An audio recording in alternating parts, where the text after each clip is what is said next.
You can't imagine how bizarre medieval toilet habits really were. At that time, nobles used rough hemp rope as a cleaning tool after using the toilet. They would loop the rope from behind through their groin, grab it with the other hand, and wipe back and forth until clean. Then they would return it to its place. This cleaning rope was looped over a roof beam above the toilet and hung down just beside the squatting position. After a man used it, the rope was left hanging to dry and could be reused. When a woman came to use the toilet later, she would use the same rope. This method was considered gentlemanly and elegant at the time.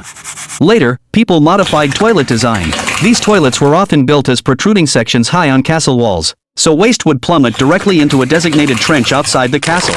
This clever design not only created a natural barrier against enemies attempting to scale the walls, but also allowed servants to collect the waste and use it as natural fertilizer for gardens. Some large castle meeting halls even had multiple seats for simultaneous use, where people could chat and discuss important matters while using the toilet. However, in 1184, in the Erfurt Castle of the Holy Roman Empire, the wooden floor of the meeting hall collapsed due to rot, causing multiple attendees to fall into the cesspit and drown.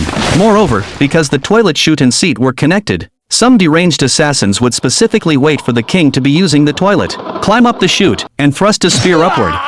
Ancient Romans, after defecating, typically used a stick with a sponge attached to one end. They would insert it through a keyhole-shaped opening in the front of the toilet seat to clean themselves. Then place this tool, known as a tersorium anal cleansing sponge, back into a bucket of salt water or vinegar for disinfection, ready for the next person to use. To mask the embarrassing sounds of defecation, a fountain-like water feature was often installed in front of the row of toilets. Interestingly, Roman toilets had no partitions, and were not gender segregated. They could accommodate up to 10 people at once. Thus, public latrines were not only social venues for men, but also places where women gathered to gossip.